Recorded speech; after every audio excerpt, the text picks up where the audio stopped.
제주로 이사를 하고 부산스러웠던 보름이 지났습니다. 출퇴근도 금세 익숙해졌고요. 저는 숙박업에 종사하고 있습니다. 제주 지점에서 근무 중이고요. 하지만 5월쯤 운영 종료 예정이었던 계획이 앞당겨졌습니다. 2월 말부로 운영을 종료하게 되면서 3월부턴 백수가 됩니다. 급하게 회사 일정이 정해지고 통보하는 방식은 중소기업의 흔한 특징입니다. 저한테는 선택권이 있는데요.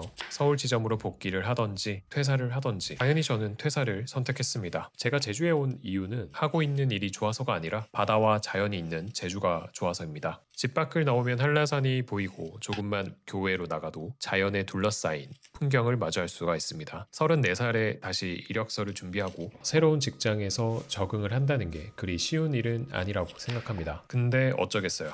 입에 풀칠하려면 일은 해야죠. 집에서 빈둥거리며 놀 성격은 못 됩니다. 하루에 단 몇 시간이라도 생산적인 일을 해야 하루를 잘 살아내었다는 만족감을 느낍니다. 경제적 자유를 이루기 전까지는 쉬지 않고 일을 할 생각입니다. 어떤 일이든 상관없습니다. 손으로 뭔가를 만드는 제조업도 좋고요. 다시 숙박업에서 일을 하는 것도 크게 개의치 않습니다. 중요한 건 쉬지 않고 일을 하는 거고요. 30대 중반쯤 되면 주변 친구들은 대리나 과장 정도 될 거고 빨리 결혼한 친구들은 자식들이 벌써 초등학생인 경우도 있습니다. 가족을 꾸리고 또 다른 미래를 그려가는 나이대가 아닐까 하는데요. 사회적인 틀, 보통의 분위기라면 지금 제 나이에 미혼이면서 곧 퇴사를 앞두고 있고 직장을 다시 구하는 처지를 좋게 볼 사람은 거의 없다고 봅니다. 근데 중요한 건 나는 이 상황을 어떻게 받아들이고 있는가인데요. 사실 저는 딱히 앞으로의 인생이 걱정이 되지는 않습니다. 직장을 고르기 힘든 이유는 회사의 네임밸류, 연봉, 복지, 워라밸 등 많은 것들을 따지기 때문인데요. 조금만 눈을 낮춰도 일할 수 있는 곳은 정말 많습니다. 어떤 일이든 내 자존감만 지켜낸다면 어떤 곳에서든 일을 할 수가 있습니다. 직장도 물론 중요합니다. 하지만 근로소득 외에 내가 얼마나 절약해서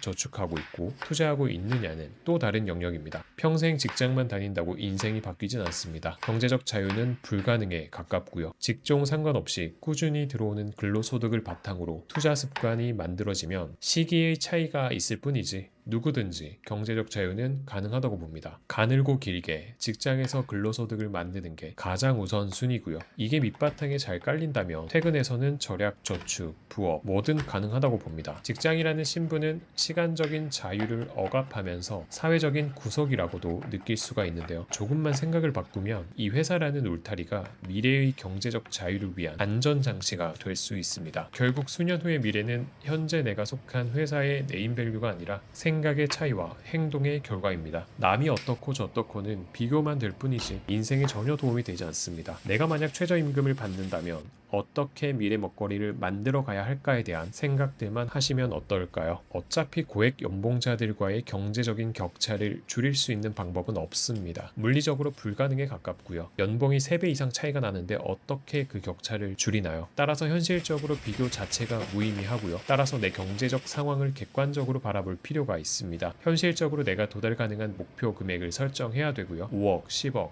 목표 금액이 설정이 되면 내가 취해야 할 계획과 행동들이 선명하게 그려질 겁니다. 제가 설정한 경제적 자유를 위한 1차 목표액은 5억입니다. 저 혼자 살 때의 기준이고요. 만약 배우자가 생기고 가족 구성원이 늘어나면 목표액은 상향하겠죠. 지금은 혼자 사니까 일단 1인 가구를 목표로 잡았습니다. 월세 포함해서 저는 한 달 생활비가 한 100만 원 내외입니다.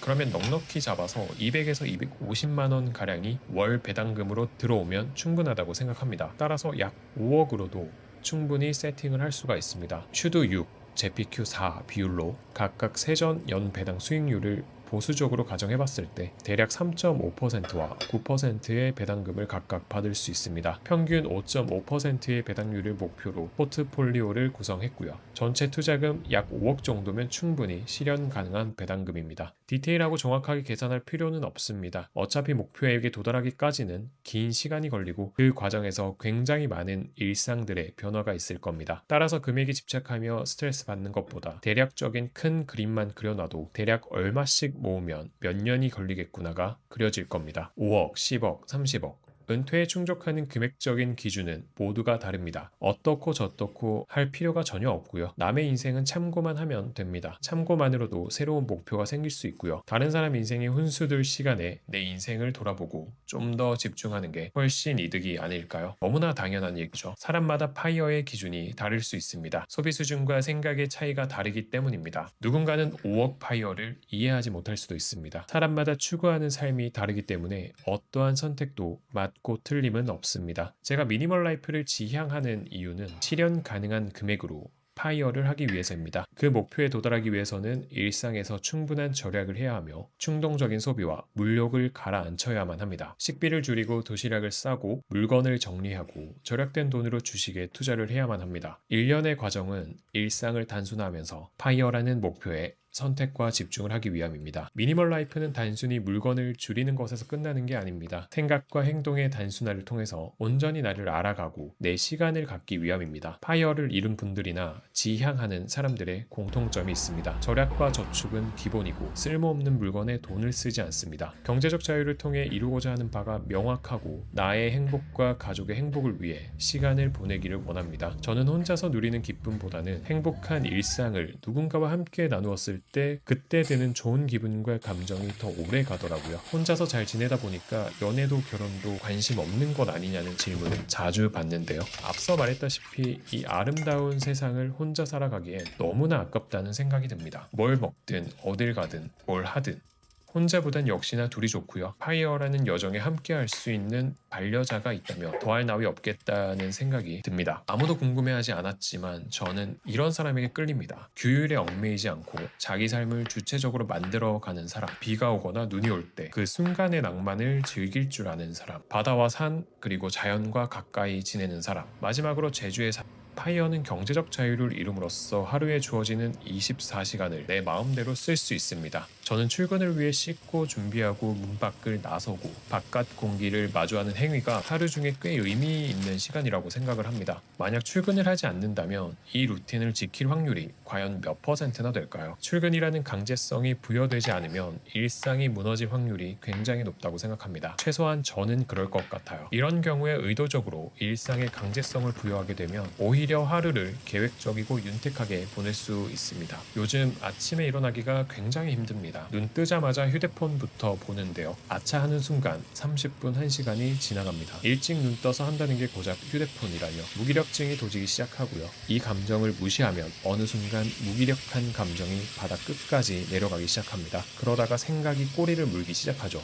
한숨이 나오고 가슴이 답답하고 이불 밖으로 나가기가 힘들어집니다. 그렇게 시간은 흐르고 무기력한 감정에 잠식되어 오전 시간을 날려버립니다. 저도 이런 경우가 한 번씩 있는데요. 이제는 의식적으로 알아요. 이불을 박차고 나가는 순간 현실로 돌아오지만 무기력한 감정 상태를 방치하는 순간 그대로 잠식된다는 걸요. 몇 시에 일어나는 건 중요하지 않더라고요. 늦잠 자고 늦게 일어나더라도 의지껏 이불 밖으로 나서고 눈앞에 펼쳐진 일거리들, 청소, 설거지, 이부자리 정리와 같이 작은 일들을 해나가는 겁니다. 하루를 시작하고 마무리하는 건 결국 의지에서 오는 거더라고요. 잘 쉬는 거 너무나 중요하죠. 만약 파이어를 꿈꾸신다면 지금부터라도 휴일에 잘 쉬는 법부터 습관을 들여보는 게 어떨까 싶습니다. 종일 유튜브나 넷플릭스, 인스타그램을 넉넉히 보고 있는 게 아니라 진짜 나를 위한 쉼이 무엇인지 찾아보는 겁니다. 훗날 파이어를 이루었을 때 보다 생산적인 하루를 보낼 수 있지 않을까 싶고요. 퇴사까지 약 한 달 정도 남았습니다. 어떤 일을 선택할지, 제주에서 일을 할지, 서귀포에서 일을 할지 한치 앞도 모르겠고요. 일단은 지금 다니고 있는 회사부터 잘 마무리하고 유종의 미를 거둬야겠습니다. 매일 느끼는 거지만 확실히 여유로운 제주가 잘 맞다는 생각이 듭니다. 서울에서는 매일 사람들로 붐비는 출근길이 곤욕이었고요. 퇴근길에는 사람들이 하도 많으니까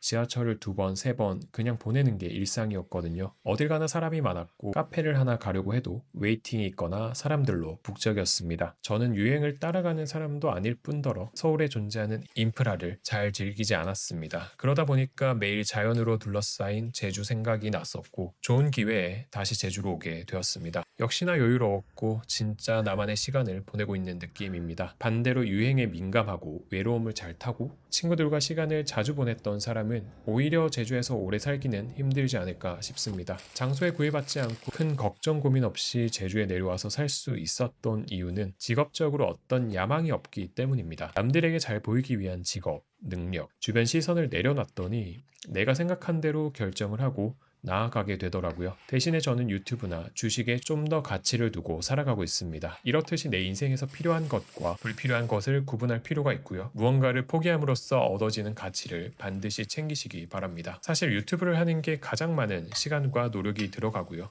주식은 딱히 할 게 없습니다. 쳐다보고 있는다고 차트가 올라가는 것도 아니고 두 손 모아서 기도한다고 달라지는 건 없습니다. 그 시간에 차라리 나가서 운동을 하거나 책을 읽거나 생산적인 무언가를 하는 게 어떨까 싶네요. 결국 주식 투자는 장기간 누적된 시간의 가치를 먹는 거잖아요. 1년, 2년 해서 될 게 아니라는 걸 이제는 많은 사람들이 인지를 하고 있을 겁니다. 괜히 사고 팔면서 얕은 지식을 대입해 뇌동매매하지 마시고요. 괜찮은 ETF 두세 개 10수년 장기 투자하시길 응원하겠습니다. 어디서부터 시작해야 될지 모르시면 유튜브 몇 개 추천해 드릴게요. 환상감자, 잼투리, 서대리 정도만 봐도 장기적 투자 철학을 정립하는데 굉장히 많은 도움이 될 겁니다. 영상을 보더라도 결국 종목을 선택하고 매수하고 보유하는 것 본인 의지입니다. 아무리 영상을 많이 보더라도 실행으로 옮기지 않으면 당연히 자산의 변화는 없겠죠. 주식 투자를 이미 시작한 사람은 그래도 매년 유의미한 학습과 깨달음을 느끼고 있을 거예요. 사실 주식 투자를 입문하기 위한 진입 장벽이 절대 낮지 않습니다. 심리적인 장벽이 굉장히 높아요.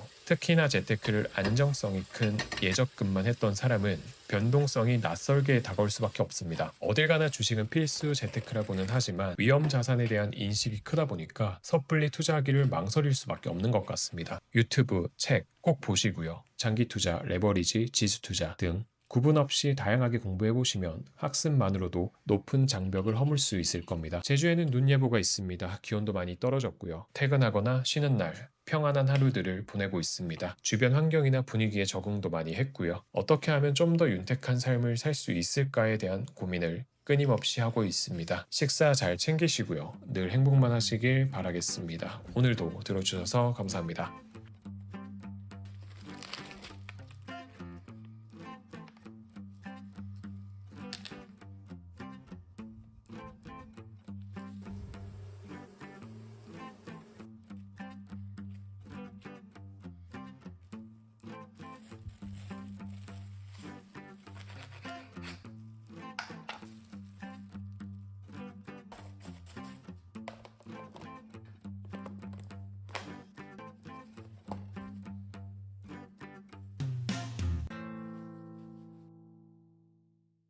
요즘 고물가 시대에 가장 쉽게 절약할 수 있는 항목이 바로 집밥입니다. 집밥도 먹기 나름인데요. 끝도 없이 비싼 집밥을 먹을 수도 있지만 한없이 저렴한 집밥도 해먹을 수가 있습니다. 의지만 있다면 당장이라도 누구나 절약을 할 수 있는 거기 때문에 만약 식비를 조금이라도 아껴보고 싶다면 꼭 시도해보시기 바랍니다. 이번 영상은 1,000원대에 해먹을 수 있는 집밥 3가지를 소개해볼까 합니다. 첫 번째 집밥은 대파 계란 볶음밥과 계란국입니다. 단가는 놀랍게도 1,050원이 들었습니다. 소스류는 단가에서 제외할게요. 쌀은 10kg짜리 사서 먹고 있고요. 쌀 1인분에 약 300원 정도 합니다. 전기밥솥도 좋고 냄비밥도 뭐든 좋습니다. 저는 자리 차지하는 게 싫어서 전기밥솥은 버렸고요. 조금 많이 번거롭지만 냄비밥을 선택했습니다. 쌀과 물은 1:1이고요. 끓기 시작하면 약불에서 15분, 뜸 10분이면 완성이 됩니다. 재료는 진간장, 굴소스, 계란, 대파면 충분합니다. 간장과 굴소스는 활용할 수 있는 음식이 너무 많아서 사놔도 돈 아깝지 않을 거예요. 스테인리스 제품들은 사놓고 관리만 잘해주면 반영구적으로 사용할 수 있다고 합니다. 참고하시고요.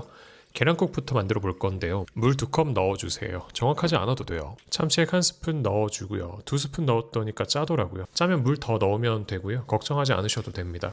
후추는 좋아하는 만큼 넣어주세요. 밥 먹기 직전에 취향껏 넣으셔도 됩니다. 국간장 1스푼 넣어줄게요. 참치액, 국간장 이거 2개면 간은 이걸로 끝이고요. 부족하면 마지막에 소금으로 간해주시면 됩니다. 계란은 개당 230원 정도 합니다. 계란국 한 끼에 계란 1개면 충분하더라고요.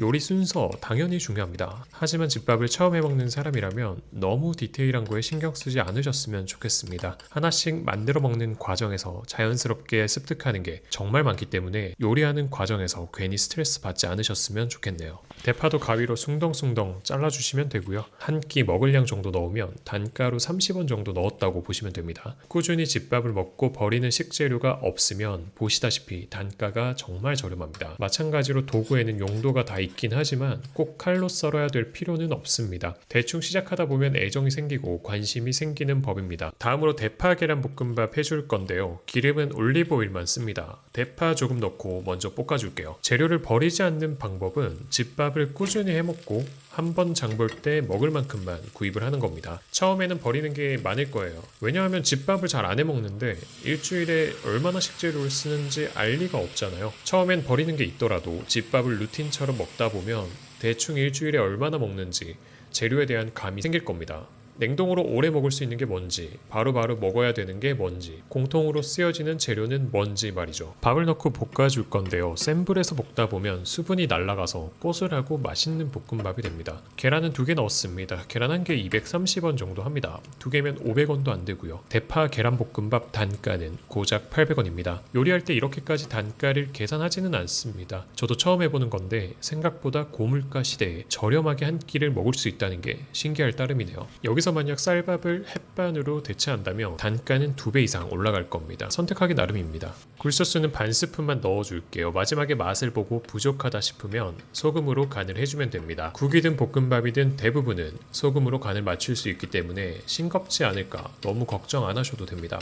아직까지 스텐팬 사용이 미숙합니다. 여전히 많이 눌러붙고요. 계란 후라이 하나 제대로 못하고 있는데요. 그냥 코팅팬 쓰면서 자주 바꿔주는 게 더 낫겠다는 생각도 종종 합니다. 역시나 마무리는 파슬리 가루로 해줍니다. 볶음밥이랑 계란국 다 하는데 10분도 안 걸렸습니다. 총 재료값은 1,050원 들었고요. 물론 양념장은 제외했지만 장사를 하는 게 아니기 때문에 소스까지 계산하는 건 크게 의미는 없다고 봅니다. 계산해보니까 진짜 싸긴 싸네요.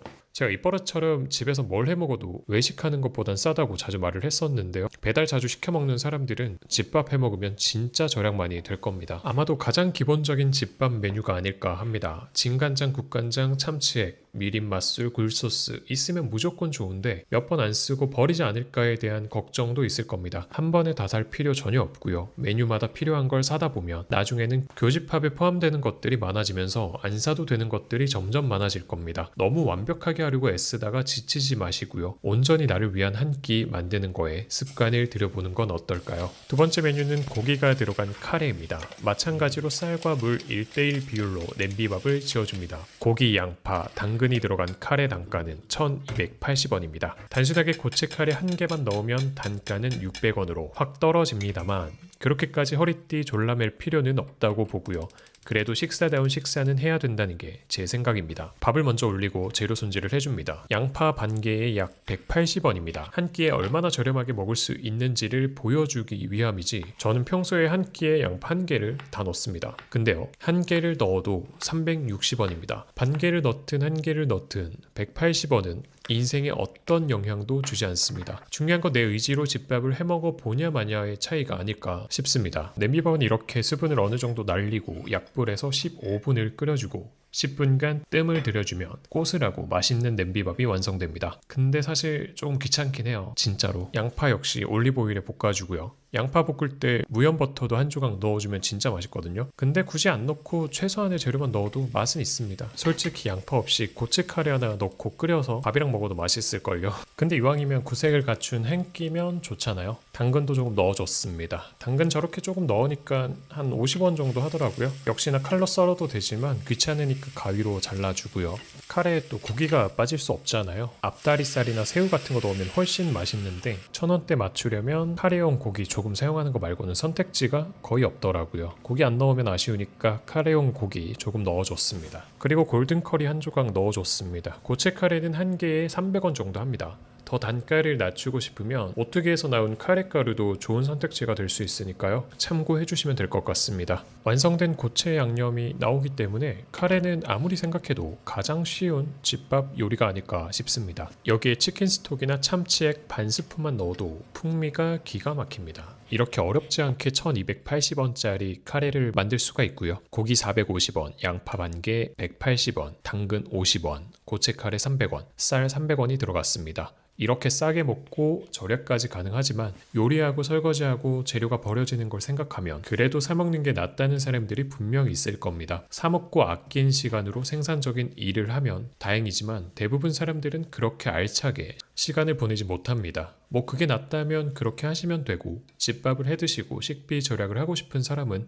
집밥을 드시면 됩니다. 각자의 가치관대로 살아가면 되는 문제라 옳고 그름을 따질 필요는 없을 것 같습니다. 한 끼를 차려 먹는데 거창할 필요는 없습니다. 매일 먹어야 되는 거라면 간소한 한 끼면 충분하고요. 요리가 거창할수록 진짜 요리를 좋아하는 사람이 아니라면 그 과정에서 쉽게 지칠 수 있습니다. 생각보다 적게 먹어도 살아갈 수 있고요. 일본에서는 밥에 나토만 넣고 김이랑 한 끼를 먹는 사람들도 많습니다. 한국에서도 그런 사람들이 꽤 있고요. 모든 건 단순해질수록 지속 가능성이 올라갑니다. 매일 평생 먹어야 되는 집밥이라면 간소하게 시작해서 습관을 들이는 것도 좋은 방법이 될 것 같습니다. 마지막 1,000원대 집밥은 비빔밥입니다. 비빔밥은 정답이 없습니다. 말 그대로 비벼서 먹는 밥이기 때문에 좋아하는 거 아무거나 넣고 고추장 넣고 비벼 드시면 됩니다. 저는 애호박, 당근, 계란 그리고 고기 조금 넣었습니다. 책할 쓰시면 편하고요. 비빔밥 같은 경우엔 미리 대량으로 볶아 놓으면 다음에 먹을 때 요리 시간이 전혀 들지가 않습니다. 그냥 냉장고에서 꺼내서 먹으면 되기 때문에 간단한 한 끼가 가능합니다. 저는 애호박, 양파, 당근을 넣었지만 콩나물이나 시금치 여러 가지 저렴한 식재료들이 많기 때문에 좋아하는 걸로 넣으시면 됩니다. 평소라면 계란 3개는 기본으로 넣어 먹었을 텐데 이번엔 1,000원대 집밥이 주제이기 때문에 낯설지만 개수 조절을 해봤습니다. 여전히 계란 프라이는 어렵습니다. 이럴 때마다 코팅팬이 간절해집니다. 영상을 찍고 편집하면서 다시 보면 제가 생각해도 좀 자극적으로 먹고 과식한다는 느낌을 많이 받습니다. 그렇게 먹고 나면 진짜 배가 이만치 나와가지고 속이 불편하더라고요. 점점 간도 약하게 하려고 노력 중이고요. 무엇보다 식사량을 정량만 먹어보자고 다짐하고 있습니다. 지금 보이는 정도가 딱 정량이라고 생각되는데요. 실제로 이렇게만 먹어도 딱 기분 좋게 배가 부릅니다. 근데 배고플 땐 양 조절이 왜 이렇게 안 되나 모르겠어요. 30대 중반입니다. 이제는 건강도 생각해야 되고 특히나 먹는 걸 좀 신경 써야겠다는 생각을 많이 하게 됩니다. 좋은 재료를 한 끼 먹어야겠다는 생각을 하고요. 간소하지만 균형 잡힌 한 끼가 정말 중요하다는 느낌을 많이 받습니다. 처음엔 감도 안 왔던 냄비밥인데 자꾸 하다 보니까 어느 정도 감을 잡은 것 같습니다. 웬만하면 누룽지 안 만들고 바닥까지 싹싹 긁어먹고 싶은데 여전히 부족하지만 하다 보면 나아질 거라고 생각합니다. 집에서 밥을 해먹으면서 가장 큰 변화는 고추장이나 참기름, 들기름, 올리브유 같은 것들은 되도록이면 가성비나 저가 제품은 쓰지 않으려고 합니다. 그렇다고 너무 하이엔드 브랜드는 쓰지 못하지만 그래도 국내산이나 첨가물이 비교적 덜한 것들을 찾아 쓰려고 합니다. 한 번 먹고 버릴 게 아니라 다회용이기 때문에 조금 비싼 걸 쓴다고 하더라도 재정적으로 부담이 가거나 전혀 그러지 않습니다. 지금 넣는 소스는 국간장, 참치액, 꽃게액 1:1:1 비율로 섞은 거고요. 나물할 때나 비빔밥 먹을 때나 오뎅 찍어 먹을 때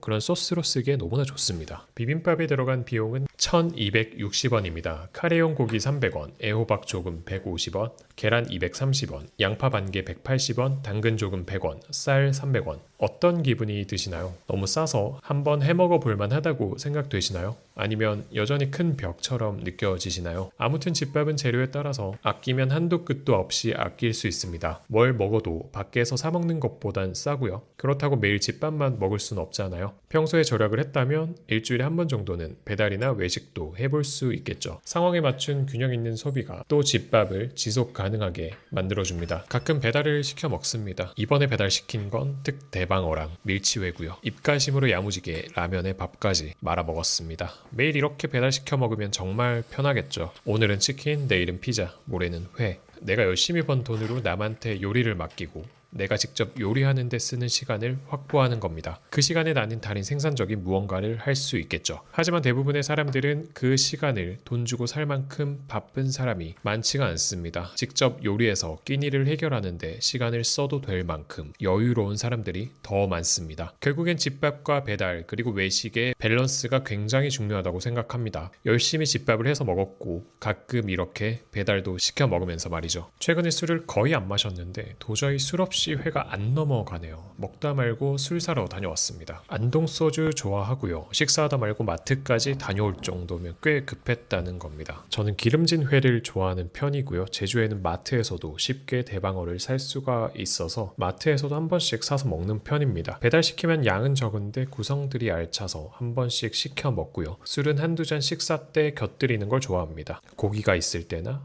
회가 있을 때 안 마실 수가 없죠. 이번에 사온 술도 한 잔 가득 먹고 나머지는 버렸습니다. 술과 잘 어울리는 음식이 있을 때에만 한두 잔씩 먹는 편입니다. 술잔은 따로 없습니다. 술 마시고 있는 투명한 잔은 아이스 커피 전용 잔인데 굳이 자주 먹지도 않는 술을 위해서 전용 술잔을 사봤자 활용 가치가 떨어질 게 뻔합니다. 모든 물건을 위해 구색을 갖추기보단 진짜 쓰임새가 있는 물건에만 소비를 하려고 노력하고 있습니다. 회는 아무리 먹어도 배가 안 찹니다. 입가심으로 라면 하나 끓였고요. 희한하게 술만 마시면 탄수화물이 끊임없이 들어갑니다. 이번 주제는 1,000원대 집밥을 소개하는 영상이었습니다. 간단하고 절약된 집밥으로 일상을 채우고 가끔은 외식과 배달 음식으로 밸런스를 맞추니까 절약도 되고 집밥을 해먹는 것에 대한 지속 가능성도 올라가고 좋은 점이 많았습니다. 물론 사람마다 처해진 상황이나 성향은 모두 다르겠죠. 각자에게 맞는 방식으로 습관을 들이고 미래를 만들어가면 되지 않을까 싶습니다. 누가 어떤 얘기를 하든 관심이 가면 시도해보면 되고요. 잘 맞으면 유지하고 잘 맞지 않으면 하지 않는 게 맞습니다. 누군가에겐 쉬운 일도 다른 누군가에겐 흥미롭지 않거나 하기 싫은 일일 수도 있고요. 그럼에도 하나 말씀드리고 싶은 건 절약할 수 있는 항목 중에 가장 쉬웠던 게 식비를 줄이는 일이었습니다. 내일이라도 당장 누구나 시작할 수 있고요. 의지만으로도 가장 빠르게 피부로 느낄 수 있는 절약 항목이니까요. 한 번쯤 집밥 해먹는 거 시도해보셔도 좋을 것 같습니다. 영상 마무리하겠습니다. 오늘도 들어주셔서 감사합니다. 늘 건강하시고 행복만 하시길 바랄게요.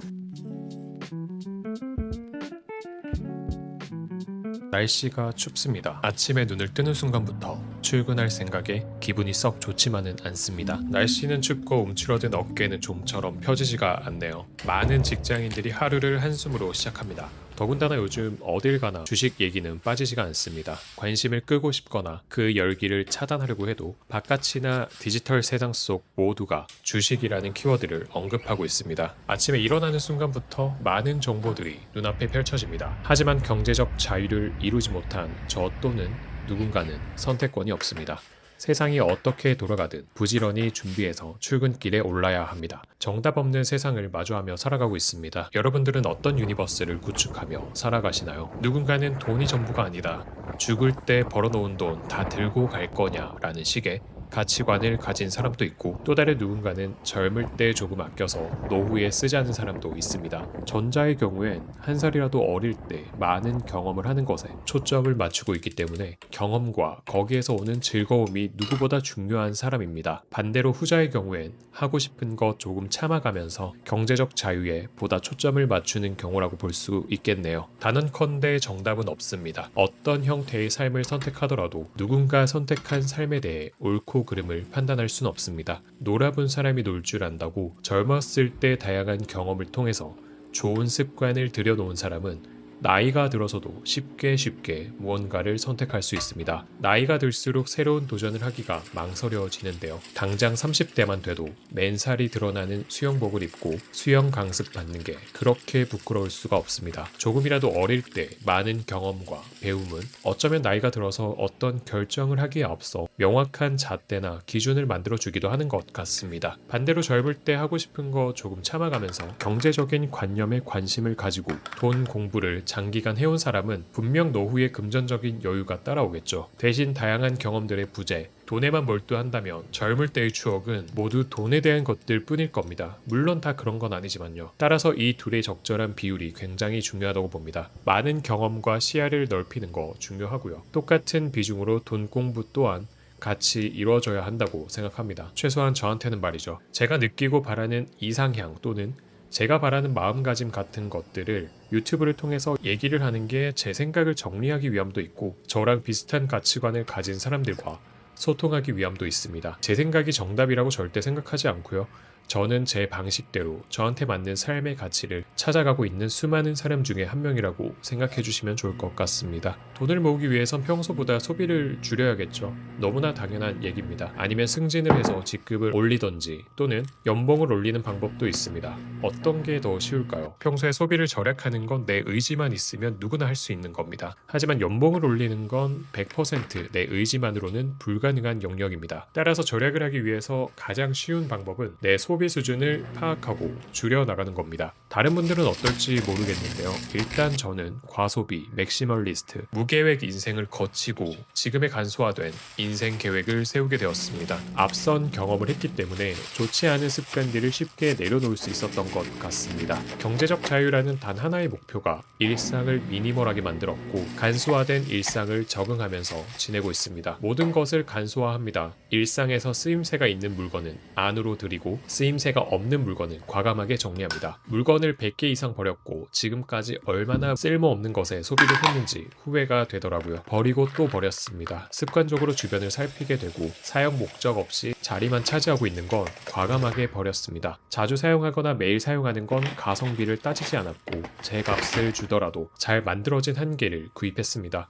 예를 들면 스타우브 냄비 같은 겁니다. 다이소에서 5,000원짜리 냄비를 살 수도 있지만 나를 위해 음식을 하고 매일 집밥을 해먹는 사람이라면 잘 만들어진 솥밥은 활용도 이상의 가치가 있습니다. 음식을 할 때도 대충 만들어서 후루룩 끝낼 수도 있지만 저 같은 경우엔 이왕이면 정갈한 한 끼를 먹을 때 하루의 의미가 진해지는 경향이 있습니다. 식사를 마치고 설거지를 하고 개수대 정리까지 끝내면 삶의 질이 상승합니다. 이건 사람마다 성향의 차이인 것 같습니다. 저한테는 한 끼 집밥을 해먹는 의미가 꽤 크기 때문에 놓을 수가 없고요. 그렇기 때문에 양념장을 살 때도 첨가물이 많이 들어간 너무 저렴한 소스들은 피하는 편입니다. 이왕이면 국산이거나 원재료가 최대한 많이 들어간 걸 고릅니다. 이렇게 미니멀 라이프를 지향하지만 악착같이 아끼지는 않습니다. 진짜 가치 있는 것에 소비를 하고 굳이 필요하지 않는 물건을 사지 않는 게 미니멀 라이프의 한 부분이 아닌가 싶네요. 이렇게 저만의 유니버스, 저만의 가치관을 만들어가고 있는데요. 여전히 물건을 사고 싶은 욕구는 주기적으로 찾아옵니다. 이성적으로 판단했을 때는 없어도 되는 건데 굳이 사야 될 이유를 만들고 스스로를 합리화시키더라고요. 쉽진 않아요. 세상에서 제일 재밌는 게 돈 쓰는 거잖아요. 그래서 소비에 대한 밸런스가 진짜 중요한 것 같습니다. 제가 물건을 구매하는 기준은 딱 하나인 것 같은데요. 매일 사용하는 거라면 구매 대상이 됩니다. 이번에 테이블웨어 중에 키친 크로스랑 티코스터를 하나씩 구매했습니다. 매일 먹는 밥상에 매트를 깔아주고 매일 마시는 커피잔 아래에 받침을 깔아주는 거죠.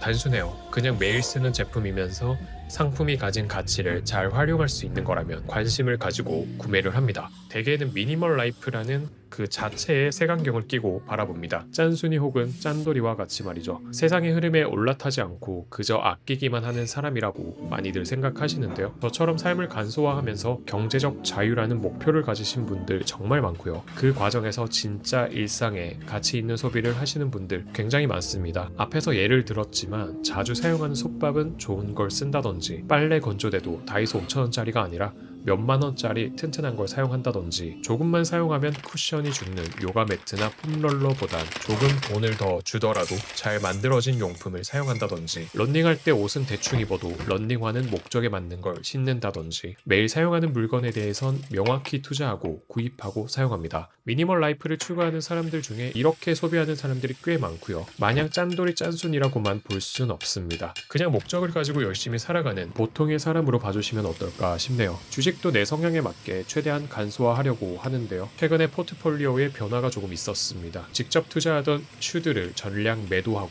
연금저축펀드에서 타이거 미국 배당 다우존스로 옮겼습니다.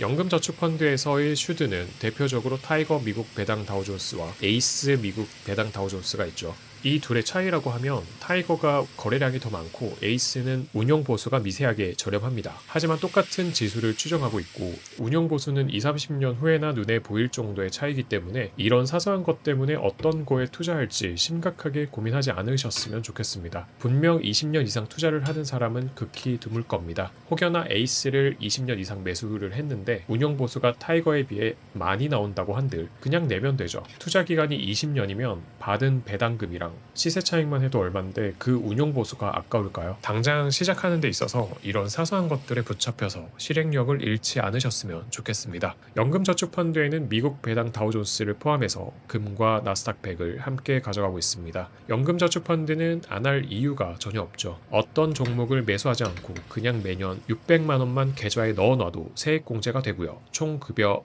5,500만 원 이하면 99만 원을 돌려받을 수 있습니다. 또 하나는 과세 이연 혜택입니다. 매매 차익과 배당금에 대한 15.4% 세금을 내지 않아도 되기 때문에 세금까지 투자에 활용할 수 있다고 보시면 됩니다. 이렇게 과세 이연된 세금은 만 55세 이후에 3.5에서 5.5% 연금 소득세로 내면 되기 때문에 연금저축펀드는 안 할 이유가 전혀 없다고 생각합니다. 이번에 직투해서 연저펀드로 옮긴 이유도 이런 이유 때문이죠. 어차피 장기 투자가 목적이라면 만 55세까지 묶어두는 게 현명하다고 생각합니다. 그래봤자 앞으로 20년입니다. 다들 절세 계좌가 좋다고는 하는데 사실 계좌 만들고 하는 게 귀찮더라고요. 그래서 지금까지 미뤄뒀다가 결국 시작을 했고요. 미국 주식에 직투하는 이유는 다양한 빅테크 개별 종목에 투자할 수 있기 때문입니다. 동시에 QLD나 TQQQ 레버리지 투자도 가능하고요. 미국 직투로는 테슬라나 QLD, TQQQ와 같은 레버리지 상품과 SGOV 단기 채권으로 현금 관리를 하고 있습니다. 오랜 기간 주식에 대한 가치관을 정립한 건 아닙니다. 5년 전에 처음 주식을 시작했고요. 이제서야 조금씩 포트폴리오를 갖춰가고 있습니다. 국내 개별주를 시작으로 테마주도 몇 번 건드렸었고요. 손해보고 정리한 주식들도 많습니다. 미국 주식으로 옮겨가면서 배당 성장주로 시작을 했고요. 젊은 나이에 배당주에 투자하는 건 수익률 측면에서 손해라는 판단에 포트폴리오를 성장주로 재정립하게 됩니다. 중간중간에 테마주나 급등주를 쫓기도 했고요. 분산 투자에 대한 필요성을 조금씩 느끼기 시작하면서 성장주와 배당주를 함께 가져가기 시작합니다. 5년간 수없이 많은 포트폴리오 변경이 있었고요. 이 변화는 직접 경험하고 느끼고 판단하지 않으면 불가능했을 거라고 생각합니다. 많은 사람들이 유튜브에서 주식에 대한 얘기를 합니다만 결국 포트폴리오를 설정하고 바꿔나가는 건 본인의 몫입니다. 본인에게 맞는 투자 성향이 있습니다. 성장주에 몰빵해도 흔들리지 않는 사람이 있고 분산 투자를 통해서 성장주, 배당주, 채권, 금과 같은 것에 자금을 분산하는 사람도 있습니다. 본인에게 맞는 투자 성향을 찾아야 되고요. 이 투자 성향을 찾으려면 직접 투자하면서 데이터를 쌓는 것 말고는 방법이 없습니다. 아무리 유튜브에서 이게 좋고 저게 좋다고 하더라도 하락장이나 상승장에서 매수와 매도를 하는 건 각자의 손가락에 달려 있습니다. 포트폴리오를 정립하는 데는 긴 시간이 필요합니다. 한 달에 벌어들이는 수입이라고 해봤자 근로소득인데 한 달에 한 번 나오는 근로소득을 가지고 이리저리 굴려가며 만져야 합니다. 따라서 빠르게 투자 성향을 파악할수록 옳은 방향으로 나아갈 수 있습니다. 시간은 한정되어 있습니다. 그만큼 많은 시간들을 아낄 수 있다는 겁니다. 제가 지향하는 주식 투자에 대한 가치관은 테마주는 절대 건드리지 않고 뇌동매매로 급등주를 쫓지 않는 겁니다. 대신 QLD나 TQQQ, TSLL 같은 레버리지는 적극적으로 활용하는 겁니다. 주가 되는 것들은 성장주나 배당 ETF가 되겠지만 레버리지를 통해 지루한 투자를 이겨내고 주식 투자를 지속 가능한 습관으로 만드는 겁니다. 통계적으로 한 번에 거치식으로 투자하는 것보다 일정 기간을 정해두고 분할 투자를 했을 때 수익률이 더 높다는 통계치가 있습니다. 조금씩 분할 투자하시는 걸 추천드리고요. 차트는 내가 원하는 대로 움직이지 않습니다. 종목을 매수한 후에는 내가 할 수 있는 건 아무것도 없습니다. 쳐다보고 있어봤자 심리만 위축되고 소중한 내 시간만 버리게 됩니다. 월급이 들어오고 투자를 마쳤다면 더 이상 차트를 들여다보지 마시고요. 나가서 운동을 하든 책을 읽든 생산적인 무언가를 하시기 바랍니다. 그게 나를 위한 일이고 내 미래를 위한 일입니다. 그러는 너는 그렇게 하고 있냐라고 물어보신다면 죄송합니다. 지금까지 다 저한테 하는 얘기였습니다. 정답인 걸 알지만 잘 안 되는 게 주식이고요. 그렇기 때문에 실전이 무엇보다 중요합니다. 최대한 소액으로 두드려 맞아보는 것만큼 좋은 훈련은 없다고 보고요. 아직도 정신 못 차리는 선택을 한 번씩 하지만 예전에 비하면 그 리스크가 현저하게 줄었습니다. 주식이라는 선택지가 앞으로 제 인생에 어떤 막대한 영향을 끼칠지는 모르겠으나 이미 조금씩 삶에 스며들고 있습니다. 수없이 넘쳐나는 정보들 속에서 생각만 해서는 절대 변화된 삶을 기대할 수가 없고요. 내 삶의 유니버스는 행동으로 옮기고 제스처를 취했을 때 만들어지는 거라고 생각합니다. 하루하루 불확실성이 가득한 세상에서 살아가고 있습니다. 흔들리는 세상 속에서 믿을 만한 구석들을 이것저것 만들어 놓는 건 앞으로 헤쳐가야 할 수많은 상황들에 꽤 도움이 될 겁니다. 그게 주식이든 부동산이든 유튜브든 말이죠. 독감이 유행입니다. 끼니 챙기시고요. 항상 건강하셨으면 좋겠습니다. 늘 행복만 하시길 바랄게요. 오늘도 들어주셔서 감사합니다.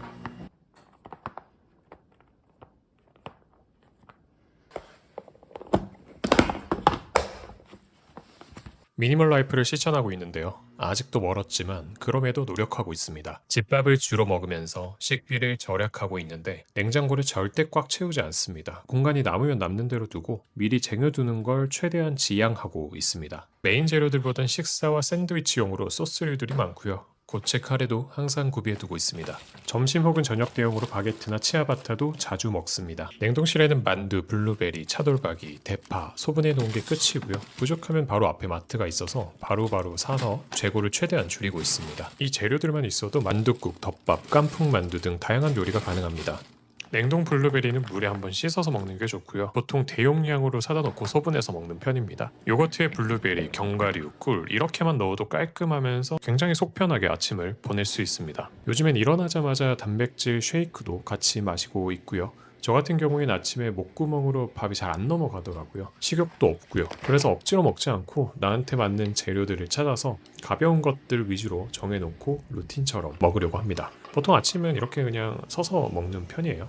물건을 100개 이상 버렸습니다. 어떻게 살고 있는지 보여드릴까 하는데요. 미니멀 라이프에 관심이 많습니다. 물건에 대한 간소화뿐만 아니라 우리 일상에서 일어나는 관계 또는 신체나 마음 같은 것들도 포함이 되는데요. 심플하게 산다. 이 책이 제가 생각하고 있는 막연한 생각들을 좀 정리해주는 역할을 하지 않을까라는 생각에서 구입하게 되었습니다. 원래는 이북을 쓰는데요. 이북으로 나온 게 없어서 오랜만에 종이책을 사봤습니다. 벽 한켠에는 요가 매트와 폼롤러 그리고 빨래 건조대가 있고요. 전구색 조명을 좋아해서 항상 켜두는 편입니다. 요즘 스트레칭 요가를 꾸준히 하고 있고요. 러닝 후에 폼롤러로 마무리 운동까지 잘해주고 있습니다. 아무튼 필요한 것만 비치해두고 불필요한 것들에 대한 지출을 최대한 줄여가고 있습니다. 화장실도 별건 없고요. 대부분 대용량으로 씁니다. 세타필 로션, 식물나라 선크림처럼 말이죠. 선크림을 바르다 보니까 아무래도 세안이 중요하더라고요. 비오더마 클렌징 오일도 함께 쓰고 있습니다. 역시나 대용량입니다. 다이소 폼 스프레이에 넣어서 사용하고 있습니다. 칫솔은 뷰카 제품 쓰고 있고요. 일상에 필요한 필수제는 다량으로 구입해서 사용하고 있습니다. 수건은 총 4개 정도 있고요. 이쁜 수건보다는 적당히 도톰한 수건을 구입해서 쓰고 있습니다.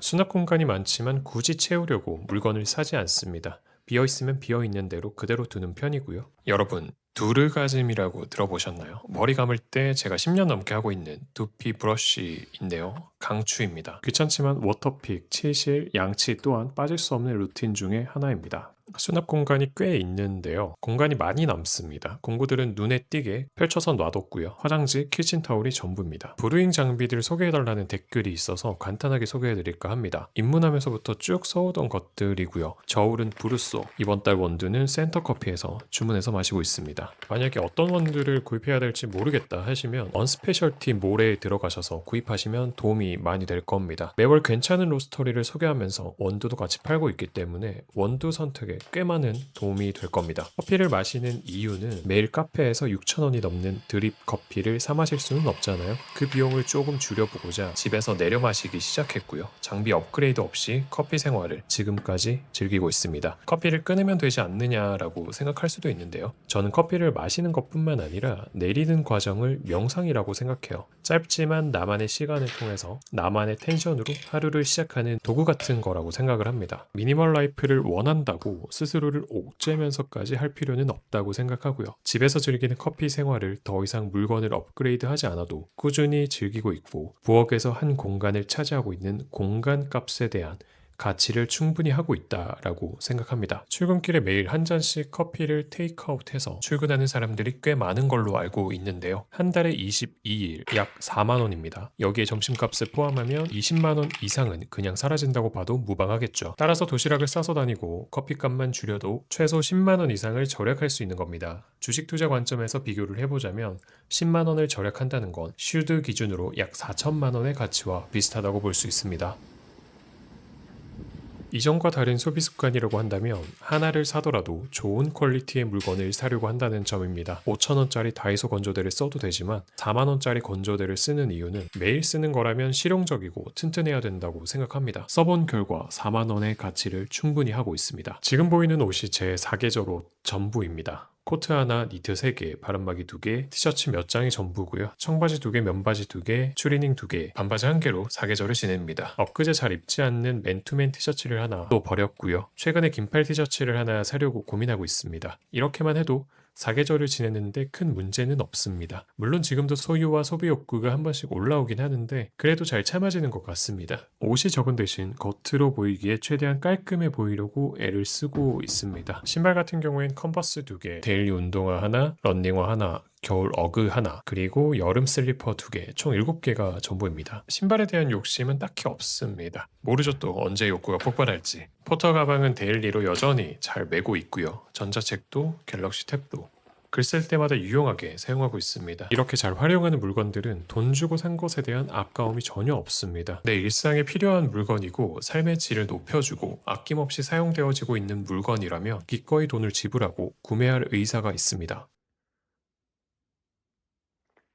돌돌이는 침실과 거실이랑 가까운 벽면에 놔뒀고요. 저는 물건은 눈에 잘 보여야 자주 사용하는 것 같습니다. 저 같은 성향일수록 더더욱 미니멀 라이프를 지향하면 좋은 게 눈에 보이게 꺼내놔도 물건이 몇 개 없어서 지저분한 느낌이 덜합니다. 다음은 침실입니다. 침실은 진짜 뭐가 없는데요. 매트리스랑 프레임은 옵션이고요. 저는 이불이랑 커버만 들고 왔습니다. 참고로 저는 잘 때 베개를 베고 자지 않습니다. 없는 게 더 편하더라고요. 바닥에는 거실처럼 조명을 하나 놔뒀고요. 비어 보인다고 뭘 더 드릴 생각은 없습니다. 가장 많은 짐이 있는 곳이 여기가 아닐까 싶은데요. 하부장입니다. 집밥을 해먹다 보니까 소스류들이 굉장히 많습니다. 실제로 다 쓰는 조미료들이고요. 이걸로도 대부분의 요리가 가능하기 때문에 더 늘어나진 않습니다. 소스류들에 비해 식기류는 또 몇 개 되지 않습니다. 필요한 식기들만 딱 있고요. 아침에 마시는 단백질 쉐이커와 참치캔, 쌀이 보관되어 있습니다. 여유 공간이 있으면 자꾸만 뭘 채우려는 욕심이 생깁니다. 그런 욕심이 과소비로 이어지는 경우가 많아서 그런 생각이 들 때마다 잘 컨트롤해야 되는 것 또한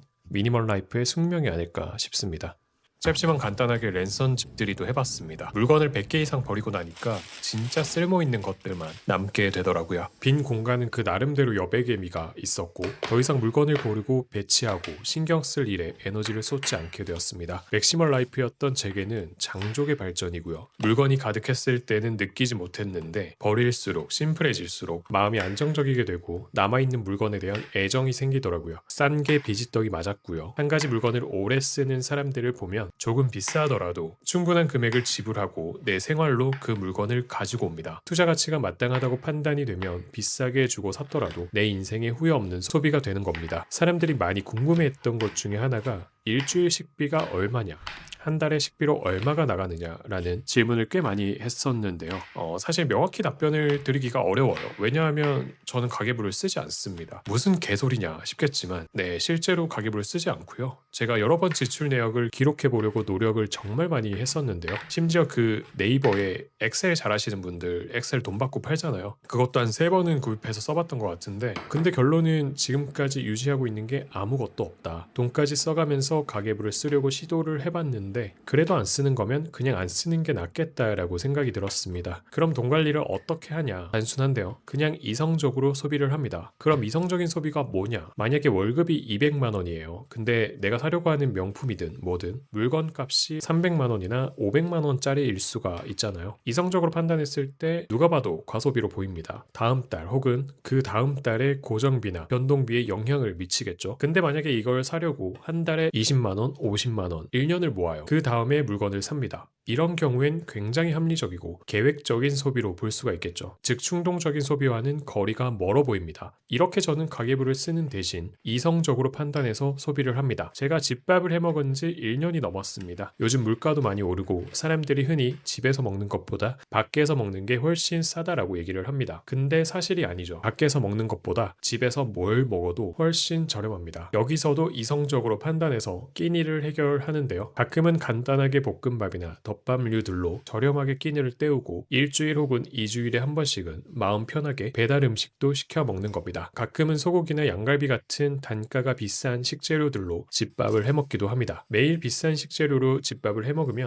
밖에서 사 먹는 비용이나 크게 차이가 없을 수도 있는데 적절히 저렴한 식단과 비싼 식단을 잘 섞어서 먹으면 무조건 식비는 절약이 될 수밖에 없습니다. 이렇게 이성적으로 판단해서 소비를 하기 때문에 굳이 가계부를 쓰지 않습니다. 근데요, 가계부는 무조건 무조건 쓰는 게 당연히 도움이 되고요. 저는 아무리 지출 기록을 해보려고 해도 잘 안 돼서, 그리고 했더라도 잘 안 봐서 그냥 포기를 한 거고요. 웬만하면 가계부를 쓰시는 걸 추천합니다. 근데 저처럼 도저히 습관이 안 들여진다라고 하신다면 이성적으로 판단해서 그냥 아껴 쓰면 되지 않을까요? 만약 큰 지출 같은 게 있으면 이런 건 인지하거나 기록하면 좋겠죠. 저 같은 경우에는 올해 양도소득세가 1200만 원 정도가 되는데 월급의 일부나 주식을 매도해서 단기 채권에 조금씩 넣어놓고 있습니다. 이런 큰 지출 정도만 계획하고 이성적으로 아껴서 쓴다면 돈을 모아가는데 큰 무리는 없어 보입니다. 다시 미니멀 라이프로 돌아와서 주변에 딱 필요한 물건들로만 채우면서 일상의 루틴이 단순해졌습니다. 바닥에 물건들이 많이 없어서 청소하기에도 편하고 물건이 적기 때문에 어디에 뭐가 있고 찾기가 쉬워졌습니다. 사용한 물건은 제자리에 놔두는 새로운 습관이 생겼고요. 필요 이상으로 물건을 소유하지 않게 되었습니다. 요리할 때도 소스류들이 조금 많은 것 뿐이지 식기류는 그리 많지 않은 것을 보셨을 거예요. 1년 전에 제 영상을 보면 정말 간단한 요리들이 대부분이었습니다. 그땐 조미료도 훨씬 적었었는데 점점 다양한 메뉴들을 해보다 보니까 자연스럽게 늘어났습니다. 동시에 요리 실력도 자연스럽게 올라갔고요. 제 인생에서 가장 큰 변화가 요리에 재미를 붙이고 습관을 들인 것이 아닐까 생각합니다. 덕분에 유튜브를 할 수가 있었고 식비까지 절약할 수 있었던 거죠. 살다 보니까 예기치 못한 상황이 좋게 흘러가면서 여러 가지 좋은 습관과 이점을 낳은 것이 아닌가 싶네요. 요리에 재미 붙이지 못했더라면 여전히 편의점 도시락이나 라면, 배달 음식에 의존해서 살았을 것 같습니다. 그 중에서도 라면을 정말 많이 끓여 먹었을 거예요.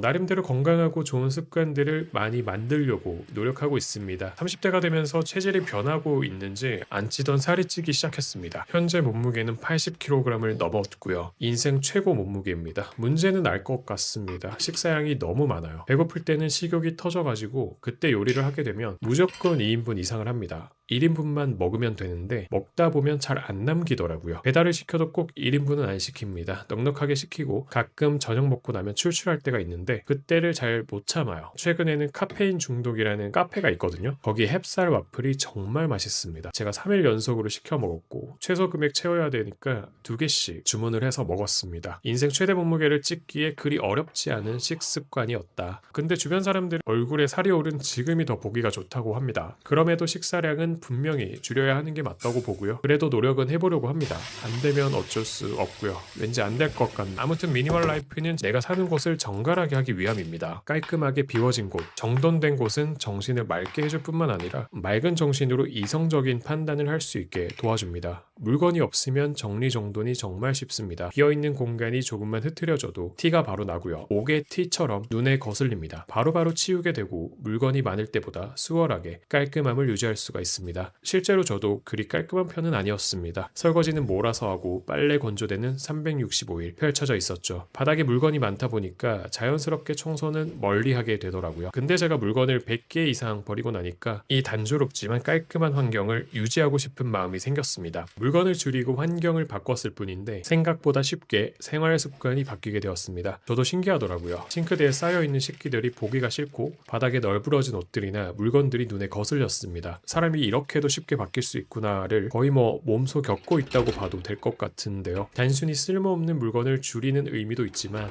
나도 몰랐던 나의 새로운 가치관을 발견하는 기회가 될 수도 있습니다. 이렇게 물건을 줄이고 공간을 단순화하는 첫 단추를 잘 끼운 것 같습니다. 물건뿐만 아니라 사람과의 관계, 주식 투자도 모두 해당이 되고요. 원체 주변에 사람이 많지가 않기 때문에 관계 때문에 골머리 앓고 신경 쓰는 일은 잘 없습니다. 주변에 사람이 많을수록 이해관계에 얽혀 스트레스로 다가올 확률이 높아지겠죠. 사람 일이라는 게 이게 생각보다 해결도 잘 안 되고 사람한테서 상처를 받기도 하지만 나도 모르게 상처를 주기도 합니다. 그렇다고 사람을 아예 만나지 말고 혼자 고립되어 살아갈 수는 없는 세상입니다. 내가 상처받고 나한테 상처 주는 사람을 과감하게 끊어낼 필요가 있고요. 간혹 정 때문에 나한테 쏟아지는 화살을 감내하고서라도 관계를 유지하는 경우가 있는데요. 의식적으로 그런 관계를 끊는 것만으로도 사람에게서 빼앗기는 에너지와 스트레스를 많이 줄일 수 있을 겁니다. 좋은 에너지를 가진 사람만 주변에 두기에도 굉장히 짧은 인생입니다. 앞으로 수없이 많은 사람들과 스쳐 지나가고 연을 맺을 텐데요. 어렵겠지만 나한테 부정적인 영향을 주는 관계는 과감히 끊어내시기 바랍니다. 이렇게 공간과 관계에 대한 단순화만으로도 내 일상에 좀 더 집중할 수 있는 기회들이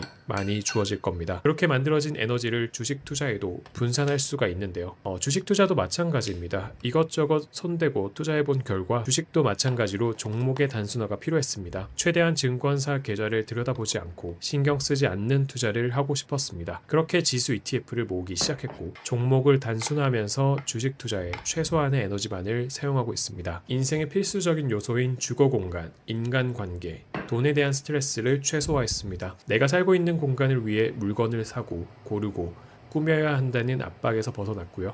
인간관계를 최소화하면서 사람과의 이해관계에서 오는 스트레스를 줄여가고 있습니다. 살아가면서 대부분의 걱정은 돈으로부터 발생되는 경우가 많은데요. 주식 투자, 즉 미래의 경제적 자유를 세팅함으로써 현생에 집중할 수 있게 되었습니다. 저는 주식에 대해서 잘 모릅니다. 잘 모르기 때문에 지수 ETF 투자를 선택한 거고요. 주식으로부터 오는 스트레스를 최소화하고 싶었습니다. 돈 문제는 인생에서 가장 큰 비중을 가지고 있다고 해도 과언이 아닌데요. 평생의 과제를 단순화시킴으로써 돈 문제도 크게 신경을 쓰지 않게 되었습니다. 이렇게 인생의 큰 과업들을 단순화시키는 이유는 분산되는 에너지를 아껴서 내가 바라는 인생을 주도적으로 살아가기 위함입니다. 이렇게 얘기하는 너는 그런 삶을 살고 있냐라고 물어보신다면 저도 사실 왔다 갔다 합니다.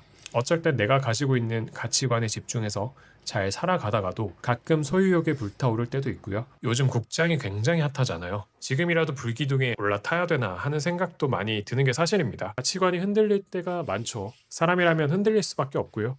흔들리는 순간에 마음을 다 잡느냐 아니면 흔들리는 마음을 다 잡지 못하냐 그 차이가 아닐까 싶어요. 다행히도 돈이 없어서 국장에 편승은 하지 않았고요. 만약에 불기둥에 올라탔더라면 분명 하루에도 몇 번씩 차트를 들여다봤을 겁니다. 앞으로도 계속해서 이런 흔들릴 상황들이 발생을 하겠죠. 이 마음을 잘 지켜내는 건 오로지 스스로의 판단과 몫입니다. 습관이 되지 않으면 계속해서 흔들리는 상황에 정신을 못 차릴 겁니다. 이것도 해야 되고 저것도 해야 되고 해야만 할 것 같은 정보들이 쏟아지고 있습니다. 그 정보들 속에서 휘둘리지 않으려면 내가 가고자 하는 방향을 단단히 잡고 가치관을 정립해야 된다고 봅니다. 쏟아지는 정보들 속에서 나한테 필요한 것과 필요치 않은 것을 잘 구분할 필요가 있고요. 한 살, 두 살, 세월이 지날수록 혼란스러운 상황들과 더 자주 마주하게 될 겁니다. 결국 그 상황을 극복하고 이겨내는 건 과거로부터 극복해온 경험치입니다. 그런 의미에서 저에게 일상을 단순화하는 작업은 앞으로 어떤 일이 벌어질지 모를 상황에 대한 대비가 아닐까 싶습니다. 이번 영상은 20분이 조금 안 됩니다. 평소보다 스크립트를 쓰고 녹음하고 편집하는 시간이 2배 정도 늘어났는데요. 앞으로는 조금 더 시간을 투자해 보려고 합니다. 직접 스크립트를 쓰는데 한 영상당 5,000자 이상의 글을 씁니다. 앞으로 영상 길이를 늘리려면 8,000자 이상은 써야 하지 않을까 싶습니다. 스크립트를 쓰고 나면 직접 나레이션 녹음을 합니다. 간혹 목소리가 AI냐고 물어보시는 분들이 계신데요. 수고롭지만 직접 녹음까지 하고 있습니다. 1년이 지난 지금까지 여전히 재밌게 편집을 하고 있고요. 하나의 영상에 내용을 담아내는 게 결코 쉬운 작업은 아닙니다. 재미만으로 지금까지 작업을 이어오고 있고요. 집밥 해먹는 것도 이야기를 나누고 소통하는 것도 여전히 재미가 있기에 1년 동안 유튜브를 할 수 있었던 것 같습니다. 유튜브를 하지 않았더라면 지금보다 훨씬 무료한 일상을 보내지 않을까 싶기도 하네요. 날씨가 많이 춥습니다. 다들 건강 챙기시고요. 행복만 하시길 바라겠습니다. 오늘도 들어주셔서 감사합니다.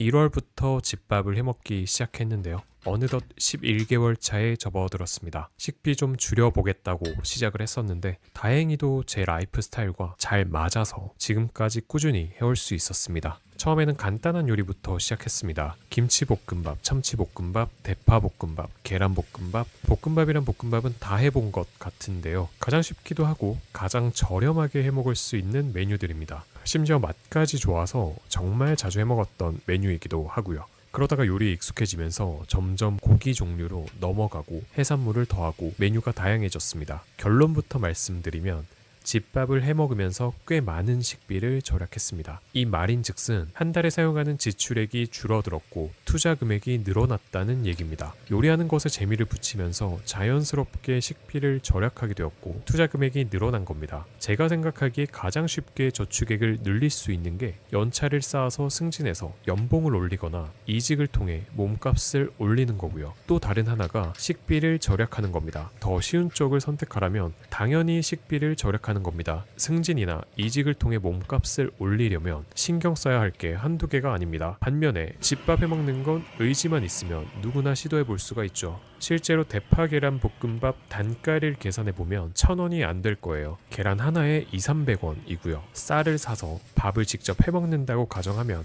1인분에 300원 정도 할 겁니다. 그리고 대파 몇십 원 정도 하겠죠. 뒷다리살 다짐 육을 사용해서 고기를 추가한다고 해도 한 끼에 3,000원을 넘지 않습니다. 우리가 상상하고 밖에서 사 먹을 수 있는 꽤 많은 메뉴들을 넉넉히 5,000원만 잡아도 충분히 집에서 해먹을 수가 있습니다. 단가를 높이는 건 퀄리티 높은 재료들입니다. 하지만 가성비 좋은 대체품들이 많기 때문에 꽤 저렴하게도 한 끼 식사가 가능해진 거죠. 정말 하기 나름이고요. 만약 내가 집밥을 해먹다가 이 행위가 너무 재밌고 식재료에 관심이 생길 수도 있겠죠. 그러면 조금 비싸더라도 좋은 재료를 한번 써볼 수도 있는 겁니다. 하지만 매일 그럴 순 없겠죠. 본질적인 목적은 식비를 절약함이기 때문에 평소에는 가성비를 따져서 집밥을 해먹고 여유가 되면 한 번씩 좋은 재료들을 사용해서 한 끼를 먹어보는 건 내 시간과 라이프 스타일에 가치를 부여하는 행위라고 생각합니다. 여기에 돈을 쓴다고 뭐 어디 가는 거 아니잖아요. 내 삶의 경험이 되고 기록이 되고 그 순간을 남기는 것이기 때문에 꽤 유의미한 행위라고 생각합니다. 식비 아끼겠다고 맨날 간장 계란밥만 먹을 순 없잖아요. 어쨌든 집밥을 해먹는 행위를 지속 가능하게 만들어야 되는데 그러기 위해선 저렴하지만 맛있게 먹을 수 있는 메뉴들도 구성하는 게 중요합니다. 돈을 절약하고 모으는 거 중요하죠. 하지만 궁상맞게 살진 않으려고 노력하고 있습니다. 요리는 하면 할수록 실력이 늘고 재료에 대해 보는 시야가 넓어지고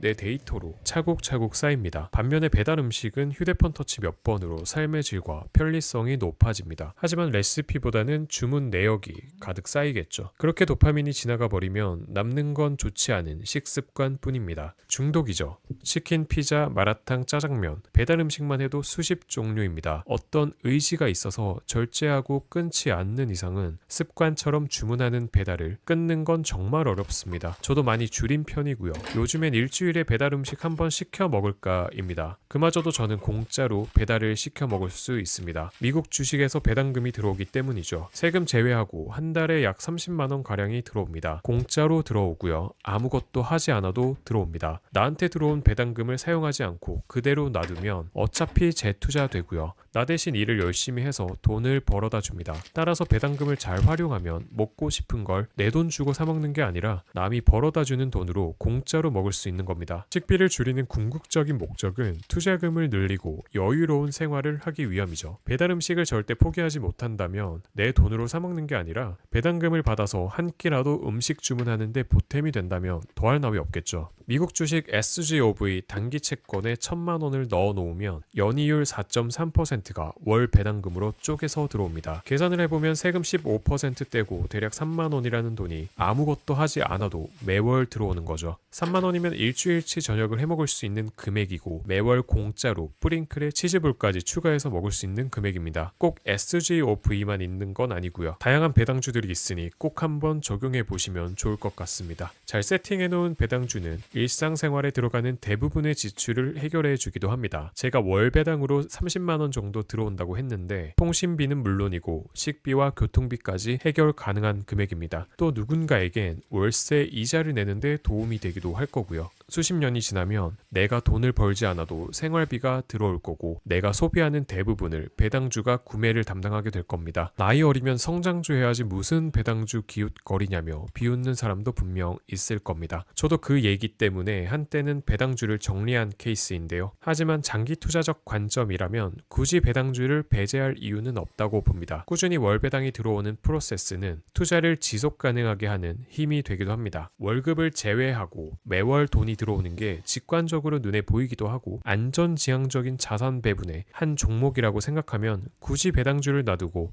성장주에 몰빵할 필요는 없다고 생각합니다. 분산 투자 당연히 해야죠. 아무튼 배당금으로 배달 음식을 공짜로 시켜 먹을 수 있는 방법도 있음을 알고 계시면 좋을 것 같습니다. 사람들이 많이 궁금해하는 게 있는데요. 한 달 식비에 대해 궁금해하시는 분들이 많습니다. 상세하게 가계부를 적진 않습니다. 하지만 저도 문득 궁금해지더라고요. 한 달은 좀 오래 걸리는 것 같고 일주일을 잡고 퇴근하고 저녁으로 집밥 한 끼를 해 먹었을 때 얼마 정도 나올까에 대한 궁금증은 있습니다. 조건은 이렇습니다. 맛있게 먹을 수 있으면서 싸게 먹을 수 있는 한 끼 메뉴, 순두부, 고기, 버섯, 참치캔, 쉽게 구할 수 있는 재료들로 최대한 싸면서 어렵지 않게 한 끼를 먹어볼까 합니다. 영상까지 같이 찍을 거고요. 아마 덮밥류나 면 종류가 많이 나오지 않을까 예상이 됩니다. 단가 1,000원대, 2,000원대, 3,000원대 메뉴 같은 걸로 조만간 영상 업로드 한번 할게요. 가볍게 시작했던 요리가 지금은 유튜브에서 메인 영상으로 쓰이고 있습니다. 여전히 유튜브 방향성은 잘 모르겠고요. 그냥 과도기를 지나고 있습니다. 이 과정을 현명하게 잘 헤쳐나가는 모습을 기록하고 있다고 생각합니다. 주변에 신경 쓸 만한 것들을 최대한 배제하는 게 중요한 것 같습니다. 주식을 예로 들면 변동성이 큰 레버리지 개별 잡주에 투자했을 때 조금만 떨어져도 신경이 쓰이고 어플을 들락날락 거리고 있잖아요.